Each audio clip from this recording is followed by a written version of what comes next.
Ya, Assalamualaikum warahmatullahi wabarakatuh. Halo Tribuners, jumpa lagi bersama saya Kinan Aulia. Kita kembali dalam program Bincang Kampus, tepatnya hari ini edisi Jumat 20 Mei 2022.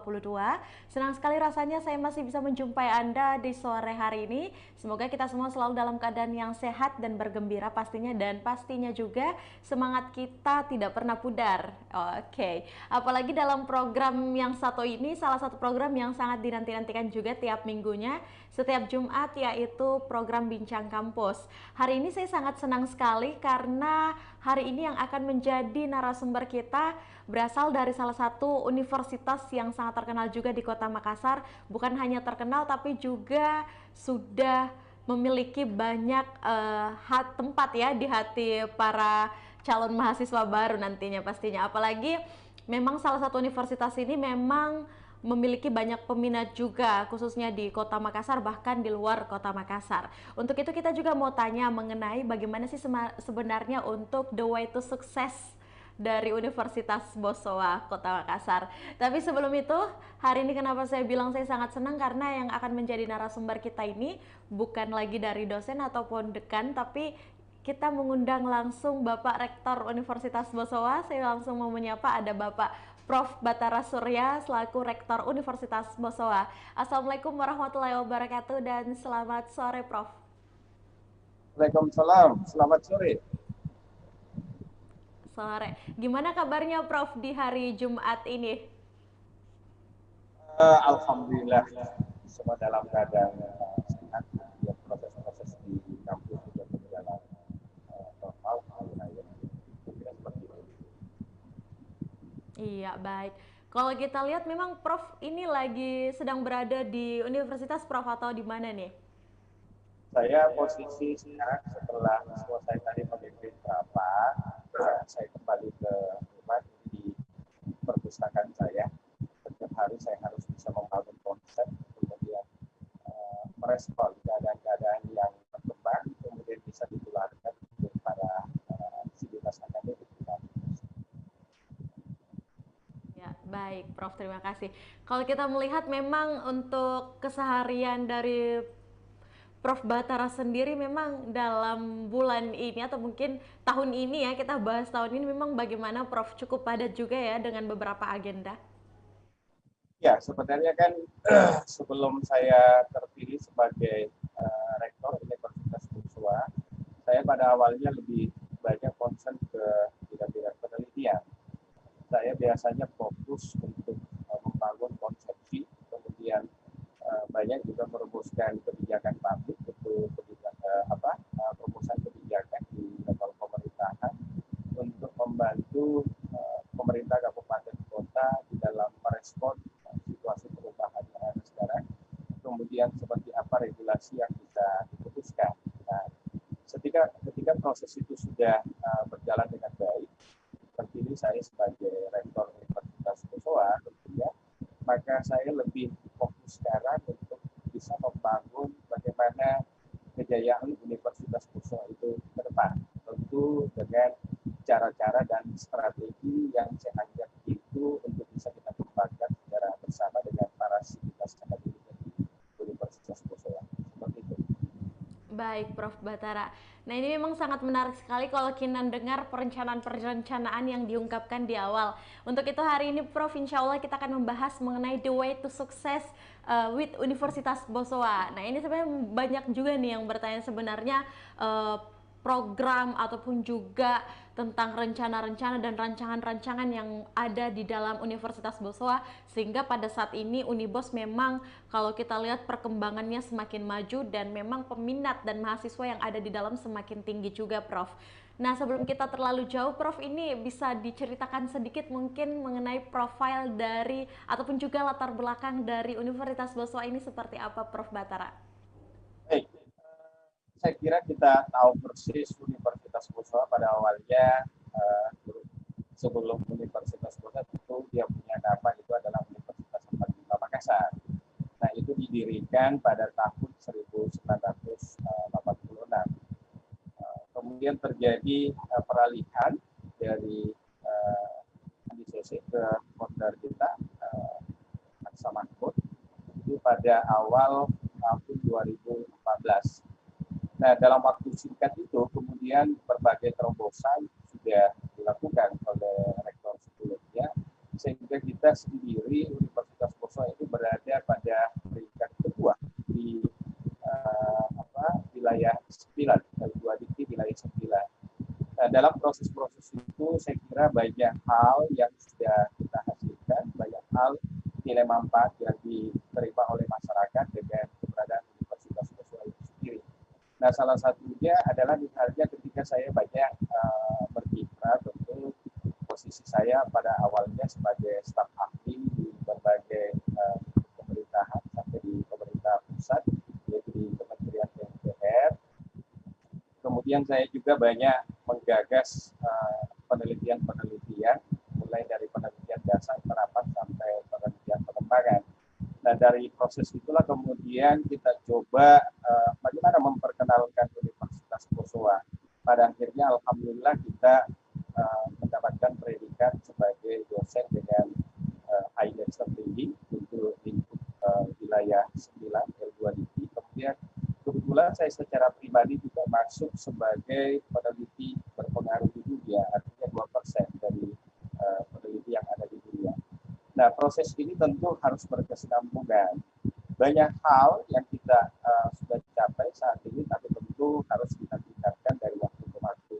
Sehingga gagasan berpikirnya tentu kita akan awali lagi ke arah penguatan kapasitas sumber daya dosen dan mahasiswa. Dari dasar itulah kemudian kita turunkan berbagai program-program strategis.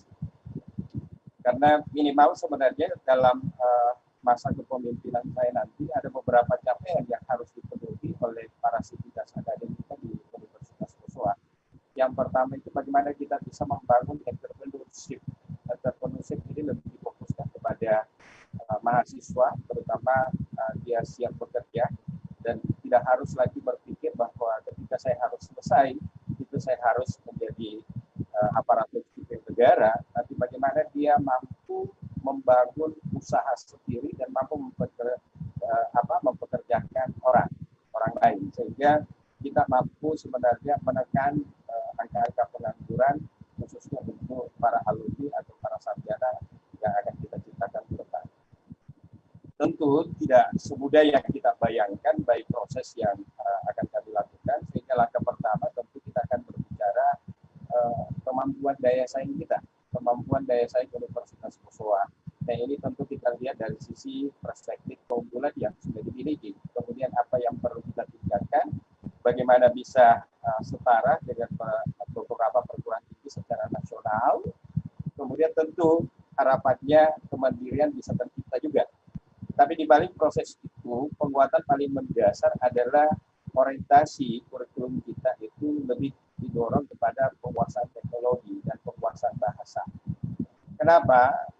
Globalisasi melanda dunia sekarang, terutama pergerakan ekonomi, sehingga para alumni ini tidak harus bisa berpikir rasionalitas. Artinya orang yang bisa sukses ke depan itu ketika dia mampu menguasai bahasa dan mampu menguasai teknologi, dan dia harus punya bekal entrepreneurship yang bisa mandiri.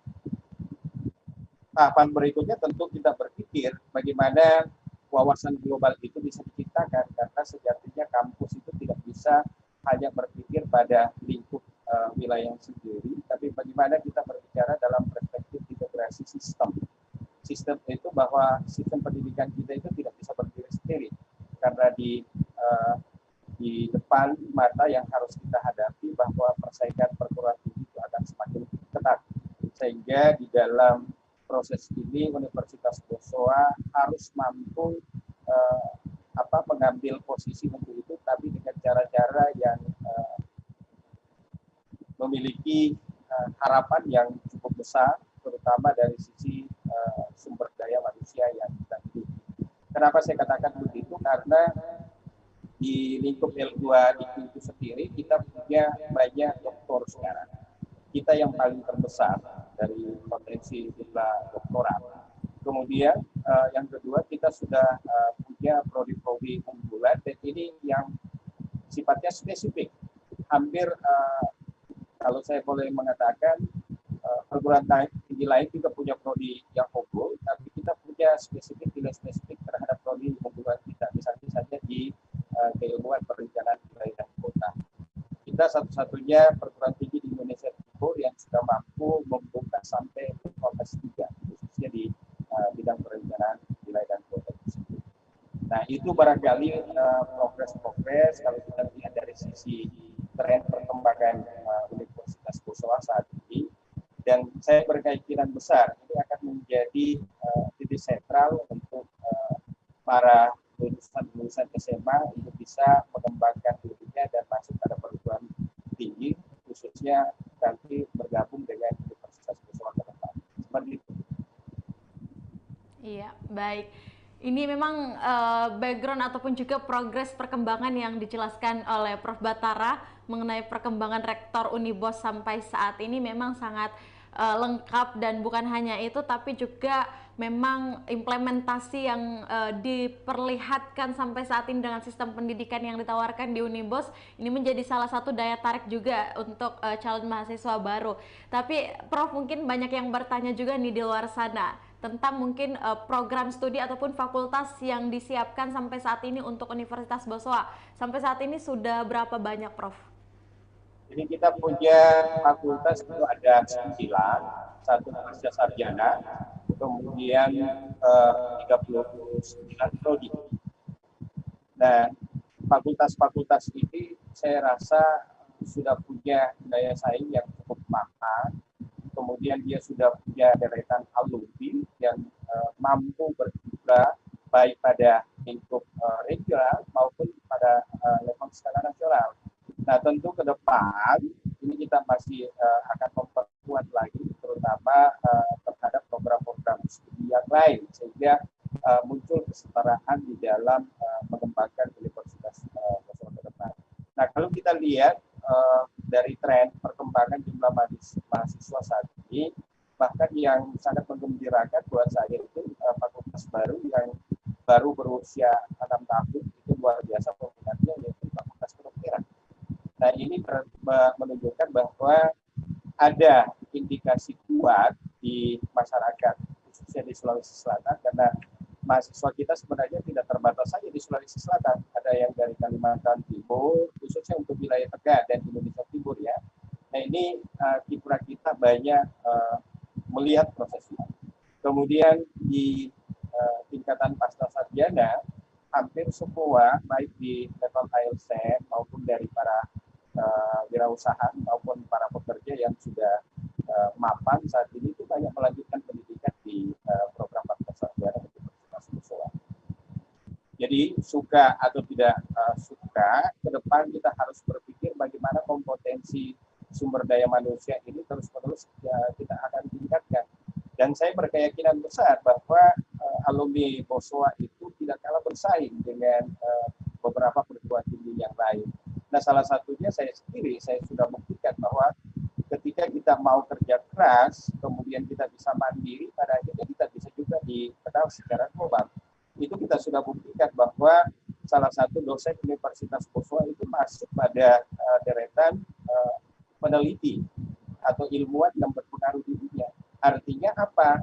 Kompetensi dan daya juang termasuk kapasitas dosen-dosen yang ada di Universitas Kosowa itu mumpuni sesuai dengan bidang ilmu yang ditekuni selama ini. Seperti itu. Iya, baik Prof.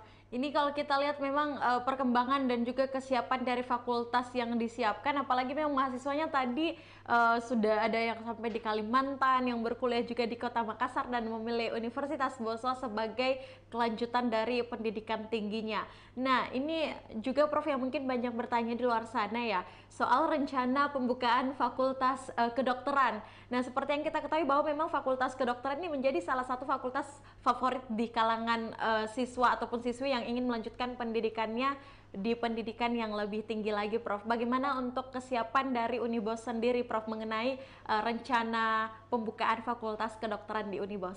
Silakan, Prof. Ya, fakultas kedokteran itu sudah berusia 6 tahun loh, di Universitas Kosowa, dan hampir tiap tahun itu kita menerima mahasiswa baru itu di angka 100 sampai 150 jumlah mahasiswa Jadi bukan hanya Fakultas Kedokteran, tapi peminat yang paling tinggi sekarang itu adanya di Fakultas Kedokteran, kemudian di Fakultas Teknik.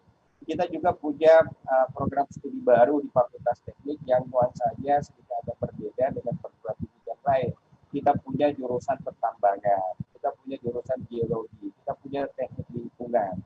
Nah, pertambangan ini punya prospek yang cukup cerah juga. Itu dibuktikan dengan jumlah mahasiswa serapannya tiap tahun itu kita berada di angka seratusan tiap tahun di dalam proses penerimaan. Nah, saya coba kembali lagi ke Fakultas Kedokteran. Fakultas Kedokteran saya katakan tadi usianya sudah 6 tahun dan untuk status Oktober nanti sebenarnya kita sudah 3 periode itu melakukan wisuda untuk Fakultas Kedokteran dan saya berkeyakinan besar pada periode Oktober nanti sudah ada calon dokter-dokter baru yang sudah berprofesi di bidang itu. Dan alhamdulillah selalu saya tekankan kepada sivitas akademika bahwa capaian yang ada sekarang itu patut kita syukuri dan akan kita kembangkan dari waktu ke waktu. Jadi saya yakin betul yang saya katakan tadi Fakultas Kedokteran itu banyak dari luar wilayah Sulawesi Selatan menempuh pendidikan di Universitas Musoa. Nah, lebih khusus lagi, misalnya di Fakultas Teknik, khususnya di Perencanaan Wilayah dan Kota, itu tidak hanya dari Indonesia Timur saja, tidak hanya dari wilayah tengah Indonesia saja, bahkan ada yang dari Jakarta juga menempuh pendidikan di di Teknik Perencanaan Wilayah dan Kota.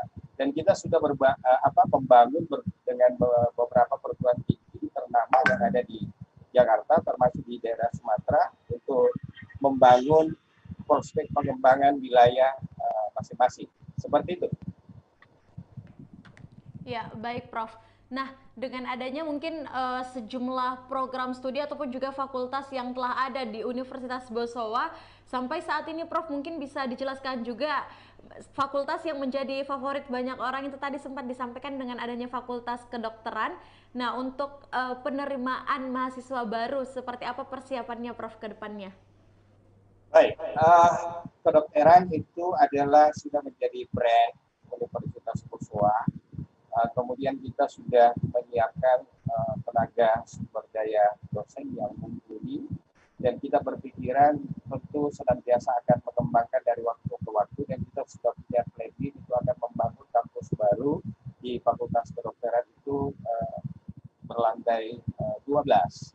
Nah, ini kita harapkan nanti posisi Fakultas Kedokteran betul-betul bisa meng-hire beberapa anak-anak kita yang baru lulus dari SMA untuk bisa masuk di Universitas Bosowa.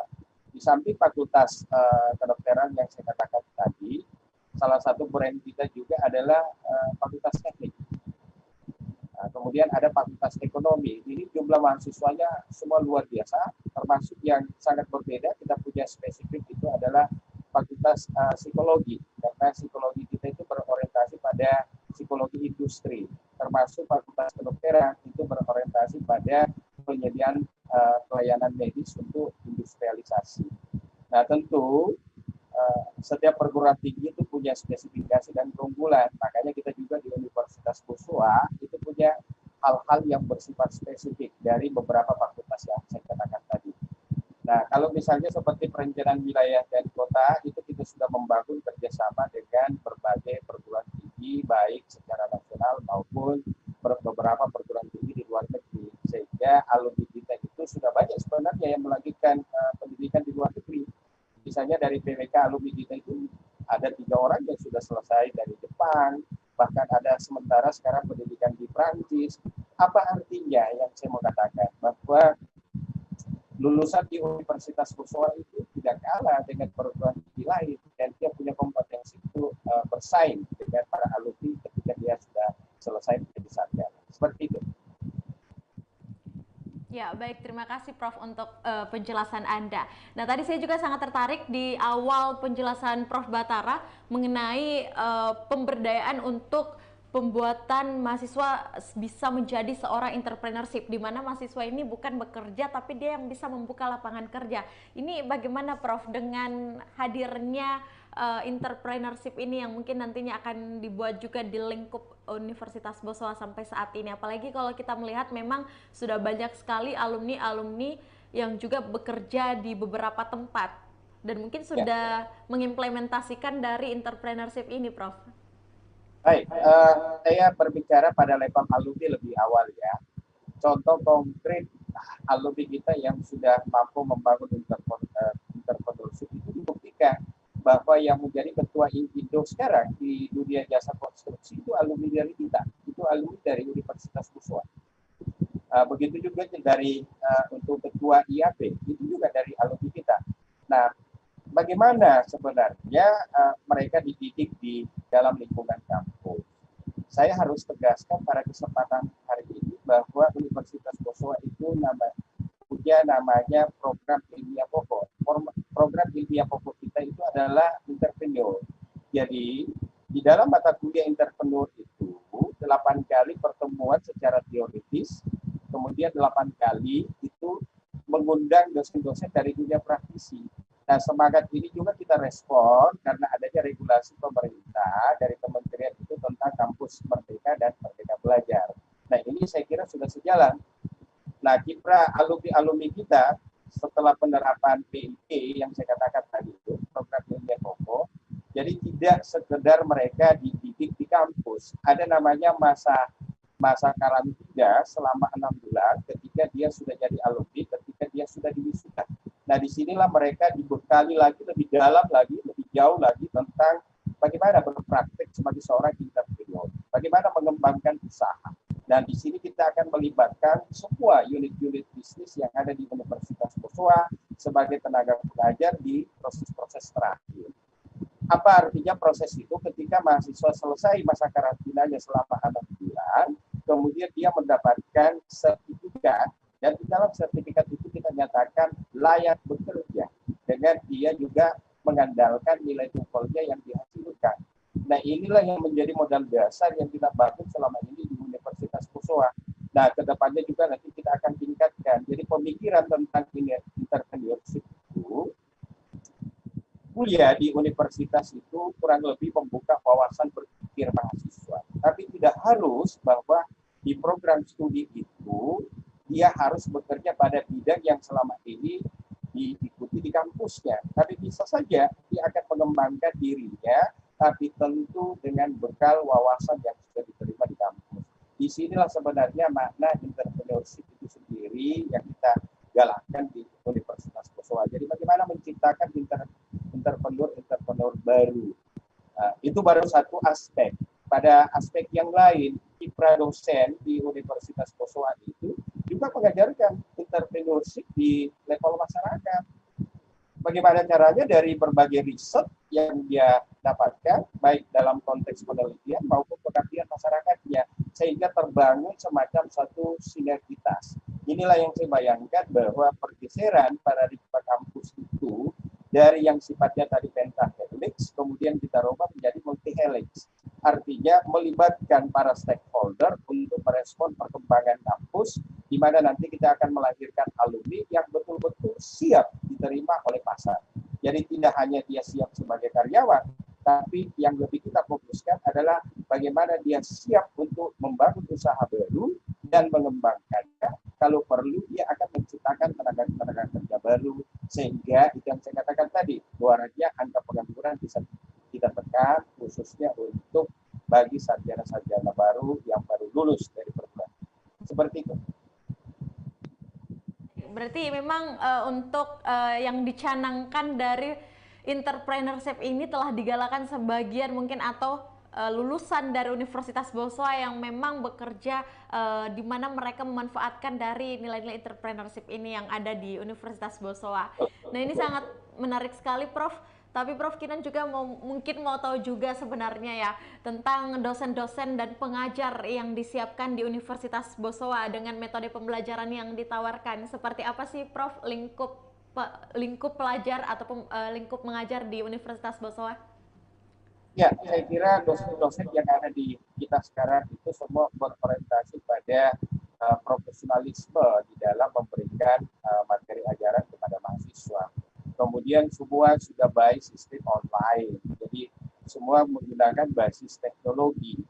Kenapa seperti itu? Jadi mahasiswa itu akan dimudahkan untuk mengakses bahan materi, bahan ajar yang dilakukan oleh para dosen. Di samping itu, dosen-dosen kita juga banyak kita dorong untuk melahirkan konsep-konsep baru, termasuk menciptakan buku, mendapatkan haki, dan seterusnya. Pada akhirnya berujung pada bagaimana dia bisa menghasilkan jurnal yang bereputasi. Inilah yang memandu nanti kenaikan angkat jabatan jabatan fungsional seorang dosen. Karena memang kita di Universitas Boswa itu punya program-program khusus. Misalnya dalam masa kepemimpinan saya ini sudah ada namanya program percepatan pencapaian guru besar, percepatan pencapaian jabatan fungsional lektor kepala. Kemudian bagaimana mengguidance juga untuk dosen-dosen muda untuk bisa melakukan praktek-praktek di tengah-tengah masyarakat sebelum dia menularkan keilmuannya kepada mahasiswa. Seperti itu yang selama ini kita laksanakan di Universitas Boswa. Ya, baik. Terima kasih, Prof. Nah, setelah kita mungkin membahas mengenai program, tadi juga kita membahas mengenai fakultas-fakultas yang ada di Unibos sampai dengan metode pembelajaran dan dosen-dosen yang disiapkan di lingkup Universitas Boswa. Untuk sekarang, Prof, kira-kira nih untuk beasiswa yang disiapkan, ada beasiswa apa saja nih, Prof, untuk mahasiswa-mahasiswa yang mungkin berprestasi atau jalur-jalur beasiswa yang bisa didapatkan untuk calon mahasiswa ataupun juga mahasiswa yang sedang berlangsung di Universitas Boswa. Silakan, Prof Batara. Ya, jadi kalau kita saya cerita dulu tentang S1 ya. Kalau di S1 itu banyak berbagai beasiswa yang sudah didapatkan mahasiswa kita, baik melalui jalur yang disediakan oleh pemerintah, tapi yang menarik juga, founder kita itu juga menyiapkan beasiswa untuk itu, tapi tentu bagi mahasiswa-mahasiswa yang berprestasi. Konkretnya itu ketika hari puncak, ketika mahasiswa itu diwisuda, siapa yang lulusan terbaik itu oleh founder langsung diteruskan untuk bisa melanjutkan pendidikan pada level S2 dan itu diberikan beasiswa secara khusus. Artinya apa? Kepedulian founder kita terhadap kebesaran Universitas Boswa itu sangat tinggi. Nah, kemudian bagi mahasiswa pasca sarjana itu kita banyak mengembangkan mereka ke arah penelitian yang bersifat terapan dan itu dibuktikan dengan by research sehingga kita mengajak mereka untuk membuat proposal untuk bisa mendapatkan beasiswa baik melalui Kementerian Pendidikan maupun dari pihak perusahaan-perusahaan swasta. Nah ini yang kita galakkan selama ini sehingga banyak mahasiswa kita itu mendapatkan program-program seperti itu untuk menyelesaikan pendidikannya. Jadi tidak ada sebenarnya kekhawatiran, silakan saja masuk di Universitas Boswa. Saya mengajak anak-anak saya yang baru masih berpikir kemana saya harus memilih universitas, silakan datang ke Universitas Boswa dan Anda akan mendapatkan jaminan ketika Anda berprestasi, maka Anda akan difasilitasi untuk meningkatkan ke jenjang pendidikan yang tinggi. Saya kira seperti itu. Iya, baik. Berarti tidak perlu khawatir ya, Prof, ketika mungkin masuk ataupun juga sudah menjadi keluarga besar Universitas Boswa atau menjadi calon keluarga dari Universitas Boswa. Karena sudah ada yang dipersiapkan juga nih untuk strata 1. Ya, baik, Prof. Nah, ini kita mau membahas sedikit, Prof, sebelum kita akhiri juga. Kinan mau bahas sedikit tentang 2 tahun kemarin ataupun juga masa pandemik yang memang menghantam kita di 2 tahun kemarin sehingga proses belajar mengajar yang awalnya mungkin kita bertemu secara langsung dengan dosen sampai saat ini kita harus bertemu melalui virtual ataupun juga aplikasi-aplikasi yang ada di smartphone kita seperti Zoom dan yang lainnya, Prof. Ini seperti apa mungkin Prof Batara memandang dengan adanya sistem digitalisasi dengan perubahan keadaan yang ada kemarin, Prof, sampai saat ini? Silakan, Prof. Kalau kita lihat historical ya kan pada akhirnya pandemi mempercepat sebenarnya proses industri 4.0. Artinya apa? Di kampus juga mengalami proses transformasi yang luar biasa. Sekalipun sebenarnya masa pandemi, tapi kelihatannya Universitas Boswa itu mampu berprestasi. Itu buktinya kita banyak meraih predikat terbaik, baik dari mahasiswa kita ketika dia berkompetisi secara nasional, itu mereka rata-rata hampir semua juara. Kemudian saya sendiri di masa pandemik 2 tahun terakhir, karena kita keluar berpredikat, karena kita banyak membangun konsep-konsep dari hasil-hasil riset yang kita sudah lakukan, sekalipun ruangnya terbatas, pada akhirnya kita juga banyak menghasilkan karya-karya ilmiah yang bereputasi. Tapi kalau saya menilai bahwa efek dari pandemi itu justru memberikan nilai dampak positif kepada mahasiswa. Artinya ada tercipta kemandirian, daya juangnya kemudian besar karena dia harus mencari materi sendiri. Berbeda ketika sebelum masa pandemik. Yang kedua juga menciptakan daya juang mahasiswa yang luar biasa. Karena kita hanya kadang-kadang memberikan baik kasus, misalnya di Fakultas Teknik itu kita memberikan baik kasus, contoh-contoh misalnya desain perkotaan seperti apa, kemudian dia mampu mengaplikasikannya. Saya kira tidak harus membatasi diri dalam masa pandemi itu. Saya berkeyakinan besar karena itu sudah dibuktikan oleh Universitas Boswa bahwa sekalipun pandemi kita kuliah melalui virtual, tapi ternyata mahasiswa kita bisa berprestasi. Nah, keyakinan besar saya mudah-mudahan pandemi ini cepat selesai sehingga pola-pola yang lama bisa tetap kita laksanakan, tapi tentu kita tetap akan mengelaborasi dengan basis menggunakan teknologi. Karena kekuatan utama mahasiswa ke depan ketika jadi alumni di masa yang akan datang adalah penguasaan teknologi dan penguasaan bahasa itu. Sehingga dia mampu beradaptasi dengan segala bentuk perubahan, terutama kan ini kita tidak bisa mengatakan bahwa globalisasi itu sudah dianggap sebagai dunia itu adalah dunia tunggal. Sehingga siapa yang bisa beradaptasi, siapa yang bisa berkompetisi, maka itulah yang akan keluar sebagai pemenang. Nah, sebelum ke arah sana, kita sudah menyiapkan mahasiswa kita.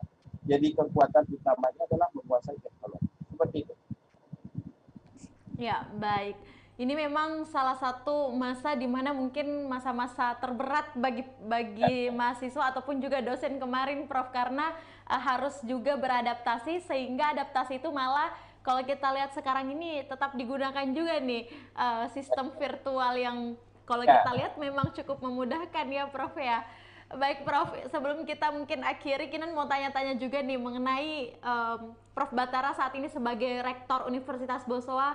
Kira-kira Prof, inovasi apa sih yang nanti bakalan dipersiapkan atau dicanangkan agar Universitas Boswa ke depannya dari seluruh sivitas akademika memang bisa lebih maju lagi dan dan pastinya tetap bisa seperti sekarang atau mungkin lebih baik lagi, Prof. Silakan Prof Batara. Saya selalu berpikir bahwa apa yang kita raih saat ini harus bisa ditingkatkan, sehingga tentu saya sebagai rektor ada target-target khusus untuk itu. Misalnya saya katakan tadi menambah jumlah guru besar, meningkatkan kapasitas dan kompetensi dosen, khususnya jabatan profesional. Kemudian tentu yang ketiga, ini memformulasikan kembali mekanisme sistem pendidikan yang harus kita tempuh di dalam merespon situasi perubahan yang setiap saat akan terjadi. Tidak bisa kita dalam konteks statis, tapi kita harus dinamis sekali merespon keadaan situasi perubahan yang ada, kemudian tentu menyiapkan alumni-alumni kita supaya bisa berprestasi dan bisa unggul. Jadi kata unggul itu melekat sekali di Universitas Boswa. Bagaimana dosennya bisa unggul, bagaimana mahasiswanya bisa unggul, kemudian bagaimana dia mampu membangun kolaborasi, dan yang paling penting mampu beradaptasi dalam bentuk situasi perubahan yang akan terjadi. Itulah yang saya maknai bahwa setiap sivitas akademika harus bisa mengalami transformasi dari waktu ke waktu. Saya yakin betul dengan memperbaiki dari waktu ke waktu kapasitas sumber daya manusia, maka kejayaan Universitas Boswa itu akan kita ciptakan. Seperti itu. Ya, baik, terima kasih Prof Batara untuk perbincangan kita pada sore hari ini. Kita memang banyak membahas juga tentang the way sukses ala Universitas Bosowa. Tapi saya mau minta satu lagi nih Prof. Ini saya banyak permintaan juga ya Prof ya. Tapi semoga setelah pertemuan virtual ini Prof, Kinan sangat berharap Prof Batara bisa meluangkan waktu sehingga kita bisa live secara langsung biar feel-nya lebih dapat lagi nih Prof. Prof, bagaimana sih mungkin Prof Batara memandang sistem pendidikan khususnya mungkin di perguruan tinggi sampai saat ini, Prof? Ini kita berbicara secara umum. Silakan, Prof. Barometer utama adalah bagaimana mengajak dan mengajar mahasiswa itu bisa disiplin. Kata kuncinya itu, kecerdasan itu akan mengikuti. Jadi sukses untuk mahasiswa kita ke depan adalah sangat penting untuk bisa disiplin. Kemudian mampu bekerja keras, pantang menyerah, dan catatan terakhir yang selalu saya katakan adalah mampu beradaptasi dalam situasi apapun dan mampu menempatkan dirinya, mampu berkarya dengan baik, karena saat ini alumni Universitas Bosowa itu sudah mampu membuktikan. Ada beberapa level-level tertentu, baik di dunia pemerintahan maupun di swasta, itu dikendalikan dari para alumni Universitas Bosowa. Tapi kalau secara keseluruhan, kita harus meyakini bahwa kompetisi perguruan tinggi itu akan tetap tinggi, karena pada akhirnya bagaimana peran mahasiswa dan alumni itu bisa bersaing. Seperti itu. Iya, wow, memang kalau kita lihat secara parameter umum memang ada harapan-harapan yang digalakan juga. Nah, Prof, yang terakhir sebagai closing statement dari Prof Batara sendiri dari perbincangan kita memang hari ini mengenai program, beasiswa, metode dan juga dosen-dosen dan pengajar dan lingkup pembelajaran yang ada di Universitas Bosowa. Yang terakhir, Prof, gimana sih mungkin harapan Prof Batara selaku Rektor Universitas Bosowa kepada terhadap perkembangan Universitas Bosowa ke depannya dan mungkin kepada calon-calon mahasiswa baru yang nantinya akan menjatuhkan pilihannya kepada Universitas Bosowa. Silakan Prof Batara. Baik, catatan penting saya adalah pertama kerja keras, kemudian disiplin, kemudian capaian yang harus dipenuhi harus jadi sumber daya manusia yang unggul, memiliki kemampuan entrepreneurship, memiliki daya saing, menguasai teknologi, dan mampu beradaptasi pada situasi global yang terjadi saat ini. Dan inilah yang menjadi penekanan penting baik bagi calon mahasiswa baru yang akan masuk di Universitas Bosowa maupun mahasiswa yang menjalani proses pendidikan yang sudah berjalan saat ini. Saya berkeyakinan besar bahwa posisi Universitas Bosowa akan memiliki daya saing yang cukup tinggi dan akan menghasilkan lulusan-lulusan yang mumpuni di masa yang akan datang. Seperti itu. Ya baik, terima kasih Prof Batara. Kita mungkin berikan aplaus yang meriah dulu untuk Rektor Universitas Bosowa. Terima kasih banyak Prof, semoga sehat selalu dan pastinya di dalam memimpin Universitas Bosowa ini selalu diberikan kelancaran dan kemudahan, dan pastinya terkhusus Universitas Bosowa tetap bisa menjadi perguruan tinggi yang menjadi favorit dan pastinya menjadi role model ya untuk universitas-universitas yang lain, khususnya di Kota Makassar, Prof. Prof, insya Allah nanti jika ada waktu bisa melakukan. Kalau Kota Makassar itu terlalu kecil, kita itu berpikir bagaimana kita jaya di Indonesia Timur secara nasional dan punya kompetensi pada level global, seperti itu. Baik secara nasional dan pastinya juga global, Prof. Baik Prof, jika memang ada waktu nanti bagaimana jika bisa meluangkan waktu juga Prof berkunjung di Tribun Timur, nanti kita bakalan live secara langsung lagi Prof. Baik, terima kasih banyak Prof Batara selaku Rektor Universitas Bosowa telah meluangkan waktu pada sore hari ini membahas mengenai the way success with Universitas Bosowa. Semoga juga pastinya selalu sukses dan dimudahkan segalanya, terkhusus juga untuk Universitas Bosowa ke depannya Prof. Terima kasih Prof untuk waktu dan kesempatannya. Baik Tribuners, berakhirlah seluruh rangkaian obrolan virtual kita dalam program Bincang Kampus bersama Prof Batara. Dan juga tadi kita sudah berdiskusi dan membahas banyak hal mengenai perkembangan dan juga progres dari Universitas Bosowa. Dan pastinya untuk Tribuners jangan lupa untuk terus setia menyaksikan program-program dari Tribun Timur setiap Senin sampai juga Sabtu, dan terkhusus Bincang Kampus setiap Jumat di pukul 16.00. Saya Kinan Auli yang mewakili kru yang bekerja pamit. Terima kasih dan sampai jumpa. Wassalamualaikum warahmatullahi wabarakatuh.